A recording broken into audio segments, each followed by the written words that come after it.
Today's trade deadline in Major League Baseball. Roughly 7 hours from now, trading will stop. It's been a busy last couple of days. Really, since Saturday night, it's gotten pretty busy. A lot of trades yesterday. There's been a handful this morning. Guardians have made one trade at the deadline. They have not improved their offense to this point. I got no problem with the deal. They gave up nothing. But you see there, Zach reported first. The Guardians traded Bo Naylor. And Cody Hoyer, who's been up and down as like the last guy in the pen for the Guardians this year, to the Brewers for Craig Yoho and Blake Perkins. So now the Guardians haven't gotten better offensively. Blake Perkins is unfortunately a typical Guardians outfielder. He's a very good defensive player and can't hit. So he is a typical Guardians outfielder. Right in their wheelhouse. And he, look at his numbers this year, just awful. His career numbers are a little better, but not significantly. He's a good base runner.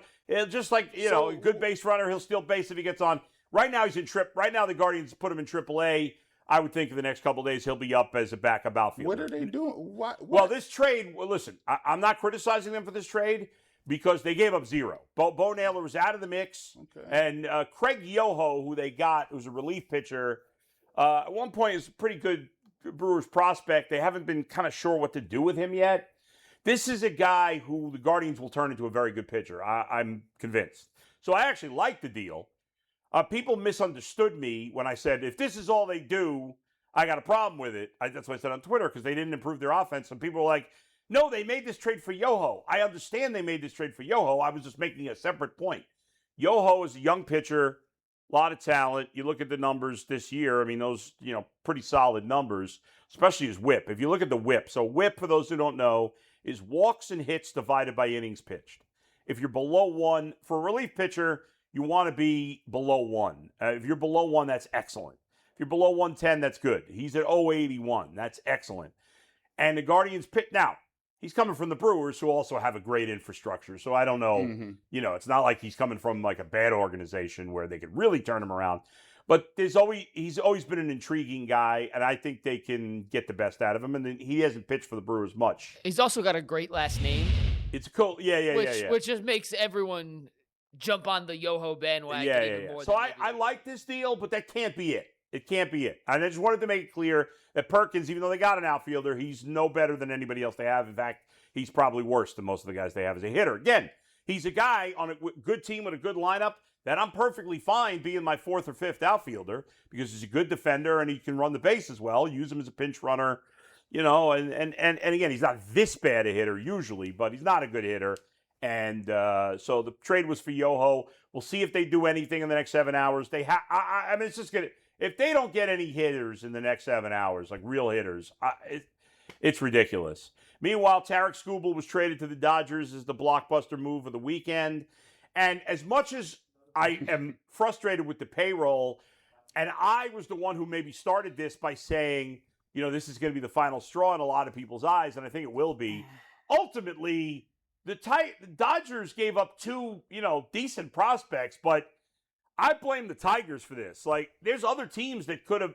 I think I don't know why the Tigers were in a rush to trade Skubal. Why did they wait till the last? They should have waited till the last second to get the best possible trade. The only reason I can think of that makes any sense is that they're going to trade Casey Mize by 6 o'clock today, and they wanted to get the Skubal deal out the way so they had a better understanding of what they wanted to get for Casey Mize. I don't think it's a good reason. That's just the only logical thing. That doesn't make any sense. Teams make multiple trades at the same time. Tarik Skubal is your best asset, the most you can get for anybody, and you wait to the last minute till you see some team gets desperate and raises their offer. To do it 48 hours before the deadline was dumb. I'm gonna give you an analogy, man. Yeah. I've been watching. If you watching Marvel, you in the X-Men '97. We all know there's a great mutant called Apocalypse, and they've been time traveling. Kane the Conqueror. Everybody is trying to deal with Apocalypse, but every timeline, from the Egyptian timeline to the Roman timeline to wherever he's at, Apocalypse still lives. You cannot get rid of him. That's the problem with baseball. The Dodgers are Apocalypse. It don't matter. No, but see, watch. Go ahead, finish your point. Yeah. Because even if the Dodgers, there's like, we'll give you 2 prospects. Think about it. If you're any other team, right, and you trade for Skubal, right, You trade him, right? Yeah. How many years of control you have of him? Not 2 months. Okay, you got 2 months. Yeah. The Dodgers is like, well, okay, well, don't. Do it or don't. Because guess what? When this is over, we will get Scooble because we will just overpay for everything and you won't get nothing. So it's almost like it's inevitable. You might as well get something for him because other teams, I wouldn't give up all that money in prospects for Scooble for 2 months when I know he's just going to turn around and go to the Dodgers. Yeah, well, there's going to be a lockout. I'm not convinced he's going to go to the Dodgers because there's going to be a lockout and then the rules are going to change at some point. So I don't know. Now, yes, the Dodgers have an advantage, but there's other big market teams that should have been involved and either were or what I was reading about this situation and what I heard from somebody that I know in baseball is that they were not very patient, that they probably could have gotten a better deal from another team if they had been more patient. I don't know. Now, I don't want to make the Dodgers the bad guys. They're not. The bad guys are the Guardians. The bad guys are the Rays. The bad guys are the teams that don't spend. However, the victims are the fans. And so baseball needs to fix it to make fans of Cleveland and Tampa and Cincy and Pittsburgh feel like they really have a chance to be competitive. But let's not blame the Dodgers. We'd all love our team to be the Dodgers and spend like their owner. Not only are they the biggest spending team, they're also the smartest team. They have the best farm. You know, the Mets spent a lot of money, but they stink. The Yankees spent a lot of money. Their farm system's okay. The Red Sox, these other teams spend money and have mediocre. The Dodgers not only are the best team, they spend the most money. They're the smartest team. They have the best system. So if you had a great restaurant, right? Yeah. And you had mediocre products. You didn't have the best meat or the freshest ingredients. Yeah. But yet and still, you got your revenue look good. Yeah. Yet and still, your reviews are good. What would be the incentive to then go spend money on high-priced things when you are content with the profit margin right now? Like the Guardians. That's it. The Guardians can put no money into it, and they still are always somewhere around first or second in the division and teetering on playoffs. So what incentive do they have? Well, if they spent, I mean, there's no way to know for sure. I think if they spent more, attendance would be more consistently high because with the quality of front office and organization that you have, the Guardians would be a more serious contender in the playoffs consistently if they combined a higher payroll, not necessarily a Dodgers payroll, with what they already have. They could take that advantage and ramp it up more. Sure. Now, would they have a better profit margin? I don't know, but that's why it needs to be fixed because the fans are the ones that get screwed in this situation. I have a question for you, Bo, real quick. Let's look at some notable trades across baseball. I have not updated this since this morning where Luis Arraez was traded and Rafael Soriano was traded, but Skubal obviously goes from Detroit. Skubal goes from Detroit to the Dodgers. The Yankees acquired Luis Garcia Jr., the NL's leader in slugging percentage, from the Washington Nationals. Luis Castillo went to the White Sox. Elaine Thomas to the Braves. Kevin Gausman goes to your Chicago Cubs. Yeah. And then Freddie Peralta heads from the Mets to Tampa Bay. Knowing what these teams paid for these players, Bull. Yeah. Now we have a bit of a market and a bit of a precedent to see how much it would cost the Guardians to go acquire one of the other top targets, whether it's a bat, an arm, whatever. Knowing what it costs for these players to move, do you think that makes it more likely or less likely the Guardians end up making some sort of splash move this afternoon? I mean, I think it should be more likely. I think overall, let me see that list again. I mean, the Dodgers gave up 2 decent prospects for Skubal, but nobody, in my opinion, that's super elite. Then in that trade between the Nationals and the Yankees, that was an interesting one because Garcia's a good player, not a great player. He's not going to play really much against. I probably won't play against lefties. But he's a good hitter. Doesn't play. He's not very good in the field. The Yankees in that trade, it was more about quantity. Like they got the Nats got like 4 players in that deal. Now 4 pitchers. What's that? All pitchers. They just wanted. Yeah. Now, if any of them turn out to be good, we'll see. They got 1 solid prospect in that deal. The Luis Castillo trade, the Mariners were just getting rid of money. The White Sox didn't give up much. The only hitter on the list besides Garcia is Lane Thomas. And neither, again, we'll see. And Luis Arraez got traded. Yeah, after Luis I made Arraez this, today. So I want to make sure. Luis Arraez got traded to the Phillies. But overall, in those 3 offensive trades, I mean, again, for Garcia, they got 2 interesting prospects, but there were no elite prospects traded in any of those hitting trades. Really, none of these trades.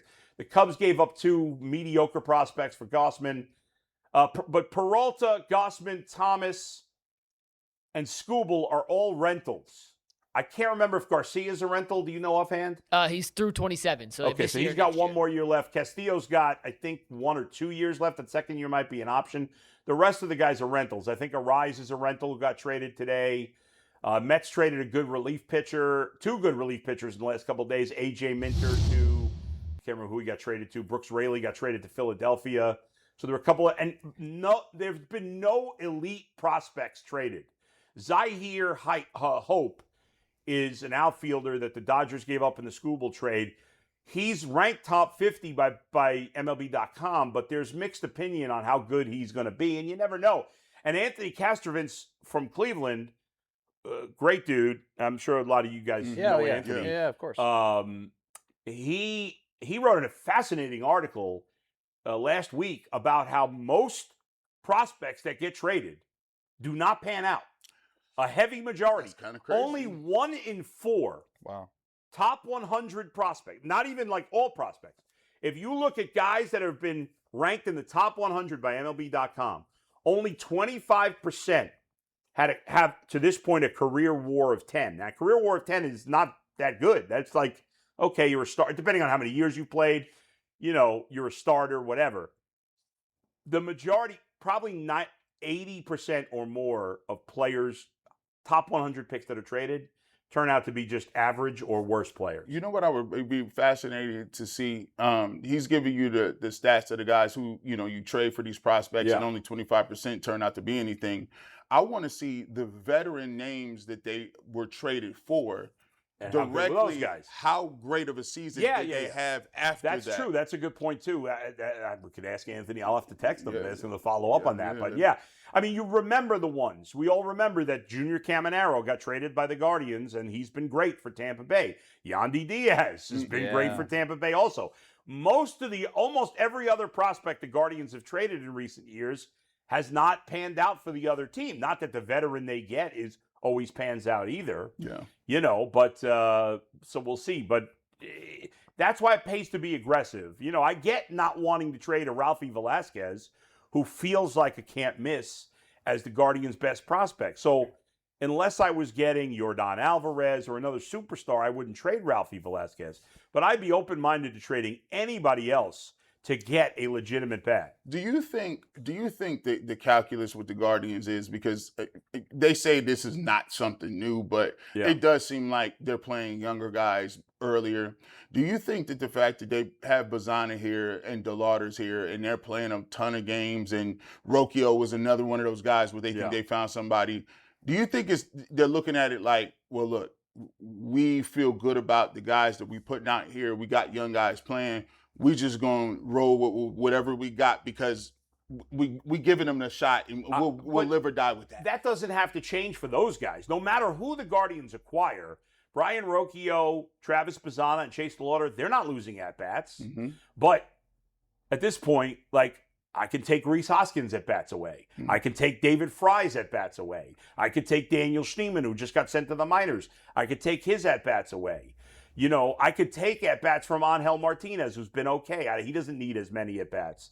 I don't need to give every young player all these at-bats. The good ones, I'm not messing with them.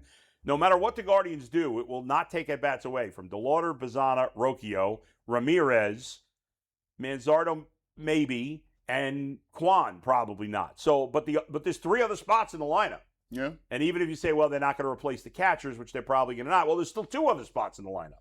Yeah. And there's still bench spots. I don't want to have to bring up Patrick Bailey to pinch hit in a big spot in the 8th and 9th inning when he's a terrible hitter. Well, it's been better than we thought he'd be here. He's still a terrible hitter. Every time I'd be like, man, he's terrible. He hit home run. Listen, he's a fine defensive catcher, and I could live with bad offense from my catcher if the rest of the lineup's good. But the rest of the lineup is better, even though it's not playing better now. It's just not good enough. And they still have 2 massive holes in the lineup besides catcher, and they need to replace one of them. And I know they're not playing particularly well, and I know they're 3 games under 5 or 3 games out of first. Nothing has changed. The American League remains wide open. It remains wide open, and I still think they should be aggressive. That doesn't mean at all costs, but especially if you can get a player who's under team control for a couple of years, and you're trading minor leaguers to get them, it makes a lot of sense to me. So we'll see what they do. Well, does it surprise you that the White Sox have played this well? Very much so. I thought they'd be better, and I thought they'd be competitive, but they've been better than I thought. Now, the division stinks, and that's part of it. Yeah. Actually, the bigger shocker for me is the Twins, honestly, because I thought the Tigers would be like an 81, 500 team, and they're trending better than that. But I thought the Twins might lose 100 games this year. I thought they'd be terrible, and they're not terrible. They've hung in there and been mediocre all year, which is quite an accomplishment. And they, who are worse than the Guardians, have been aggressive, adding to their bullpen here. They've made a couple of trades. This is the baseball version of the NFC South. Yes. Yeah. Yes. This is the Falcons, Saints, Panthers. Yeah. They go back and forth. It's the worst division in baseball by a lot. Now, the American League West is also not very good this year, but that's just this year. And the American League Central is particularly weak. You can skate. They're 1 game ahead of 500. Yeah. I knew the White Sox wasn't going to go anywhere, and I kept saying it like this. Hey, the same way we look at the White Sox and the Twins, they look at the Guardians the same way. They be saying, well, listen, the Guardians got a couple good pitchers, but their sticks are terrible. So we could hang around with them. And it's funny, if you're a Tiger fan, you just traded Tarek Skubal, and they're only 2.5 games behind the Guardians. I mean, they're in the wild card. It is crazy. Mix. Let me ask you guys this to put a bow tie on this whole conversation. When we come in tomorrow, and Dustin, I want to start with you and with Bull. Well, we'll be talking about the excitement of a Guardians move or the disappointment they did nothing at today's 6 p.m. deadline. Disappointment all day. I mean, I've been around. I've seen this rodeo many times. Yeah, I keep refreshing my baseball page on my Twitter. That's why I'm looking at my phone. Ain't nothing here. going on MLB.com. You got all your notifications on. You got the bell click. Nothing's happened in the last hour or so. Luis Arraez to Philadelphia is still the last move. Breaking news as it happens. I want the Guardians to make a move so bad. Hey, let me ask you this. Tyvis just texted I think the Guardians will make a move, but I don't think it will be. I think I'll be like, yeah, that's okay. I think that's what my reaction will be. Yes. 30 seconds to this text from Tyvis. Yeah. Would you trade Stephen Kwan for Cal Raleigh? The Mariners are not trading. Why would, I mean, the answer is yes. Yes. Of course I would, even though he's not having a good year. I don't care what year Cal Raleigh. Yeah. The Mariners would never make that trade. Love you, Tyvis, but the Mariners would never make that. Oh, hold on. Yeah, I got a little breaking news. This we just got a update. Yeah. No baseball. Me and Dustin just got another delivery of Jordans to our house. That's the only thing you're looking for.